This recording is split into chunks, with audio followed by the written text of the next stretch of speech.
Ya, dialog kita kembali lanjutkan. Kita ke Pak Sugeng. Pak Sugeng, kita lihat bahwa dari bacaan-bacaan politik, dari bacaan komunikasi politik, begitu dari indikator-indikator yang ada, kemudian kita lihat Pak Jokowi sudah didukung oleh Koalisi Merah Putih dengan pernyataan Pak Prabowo, begitu. Artinya didukung oleh oposisi, lalu juga didukung ternyata opini publik atau dukungan masyarakat masih tinggi. Apa yang akan dilakukan oleh Nasdem ketika misalnya Pak Jokowi tidak jadi melantik Pak BG? Oh, itu sekali lagi kita menghormati keputusan Presiden. Kalau memang tidak jadi melantik, itu adalah keputusan yang setelah melalui pertimbangan berbagai hal. Termasuk mungkin adalah menyangkut apa yang sering dikemukakan adalah bagaimana keputusan hukum selanjutnya, yakni pra-peradilan ini. Ini kan salah satu parameter juga yang bagaimana secara formulatif Presiden akan memutuskan sebuah kebijakan. Saya kira saya setuju dengan Bung Gun-Gun tadi, ini adalah salah satu bukan ujian ya, tetapi ini sesuatu yang cukup strategis bagaimana masyarakat mengukur, dan itu hak masyarakat, leaders tipe kepemimpinan Pak Jokowi dalam hal mengatasi problem-problem. Hal lain saya juga menggarisbawahi tadi bahwa kita bersyukur bahwa masyarakat semakin rasional. Terbukti apa? Bahwa kalau dikatakan pemerintah dalam hal ini atau yang lebih khusus adalah polisi versus KPK.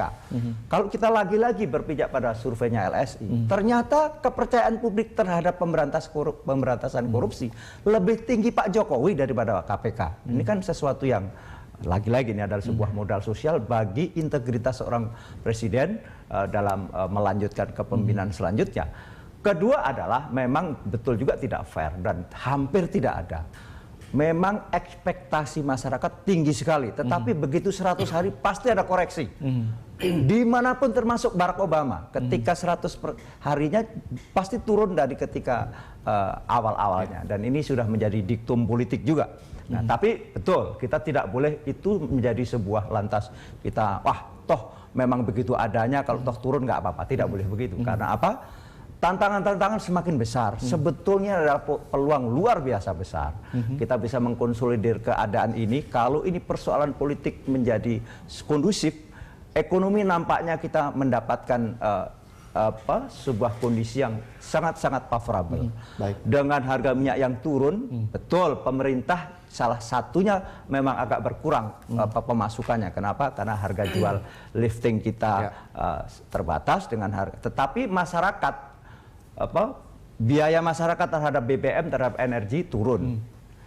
Terbukti sekarang terjadi deflasi, tidak lagi inflasi beberapa dan sebagainya. Ini artinya modal bagus sekali kalau Pak Jokowi dan kita semua mampu menuntaskan persoalan KPK. Tadi Pak Sugeng, Anda mengatakan bahwa memang terjadi gesekan komunikasi, terjadi sedikit panas dingin begitu ya antara koalisi KIH dengan juga Jokowi. Anda juga mengatakan bahwa ini adalah tantangan di mana ini adalah titik impres, harus bagaimana mengimpresi terhadap masyarakat. Tapi bagaimana dengan dukungan masyarakat yang begitu kuat terhadap pemberantasan korupsi, lalu kemudian juga terhadap Pak Jokowi, apakah Nasdem kemudian tidak khawatir impresi dari Nasdem juga berkurang di mata masyarakat dengan terus mendukung apa yang terjadi saat ini? Ya, jadi politik adalah dinamis. Bahwa masyarakat lagi-lagi juga tidak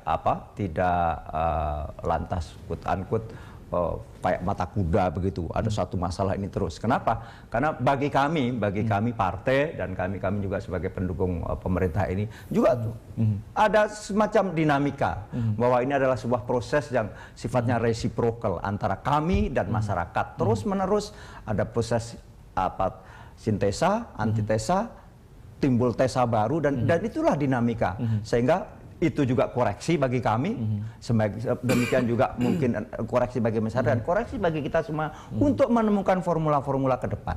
Menyangkut misalnya lantas kredibilitas partai bagaimana, misalnya kan gitu. Kami tidak khawatir, ini adalah bagian dari proses terus-menerus dinamik.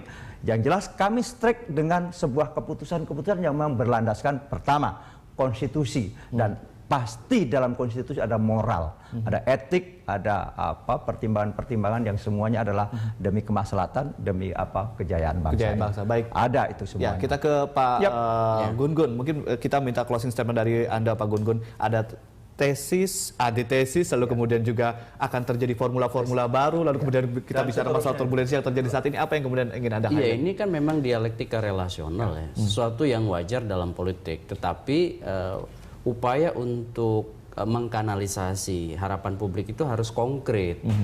Contoh misalnya kan ada resistensi pada seseorang yang mungkin berpotensi bermasalah di wilayah hukum, itu jangan kemudian dipaksakan. Sehingga apa? Ini saya agak khawatir gitu ya. Salah satu kanalnya itu kemudian tersumbat. Karena apa? Publik itu berharap Jokowi ini berbeda, Pak. Ya. Pak Sugeng. Keberbedaan itu ditandai bukan hanya dalam konteks kesederhanaan naratif. Berbeda dibandingkan yang sebelum-sebelumnya kan ucapan, maksudnya. simbol baju, tetapi juga kebijakan. Ya. Nah, dalam konteks menjaga Jokowi tentu kita harus mengkritiknya supaya kemudian selalu on the right track memperjuangkan apa yang dikampanyekan. Catatannya adalah sebenarnya masih ada peluang Jokowi untuk rebound dalam konteks persepsi publik. Kalau kemudian dia mendengar berbagai dinamika, boleh dicek di hampir seluruh kanal saluran komunikasi, media mainstream, media sosial. Bukan berarti bahwa media melakukan trial by the press, kemudian sosial media itu hanya ajang untuk menghujat, tetapi selalu ada tren.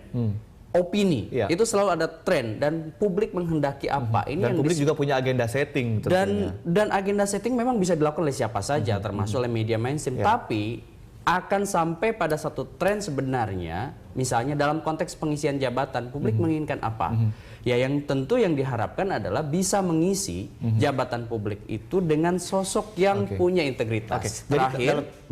Terakhir, bahwa Jokowi ini masih panjang, proses politiknya masih akan sangat terjal, maka kemudian jangan di awal dihabisi energi kreatifnya itu hanya untuk mengelola zona nyaman kekuasaan elit. Kalau itu terjadi, maka akan terjadi oligarki parpol dan lupa pada begitu, prinsip yang disebut dengan common bonum itu, prinsip kepentingan publik. Gitu.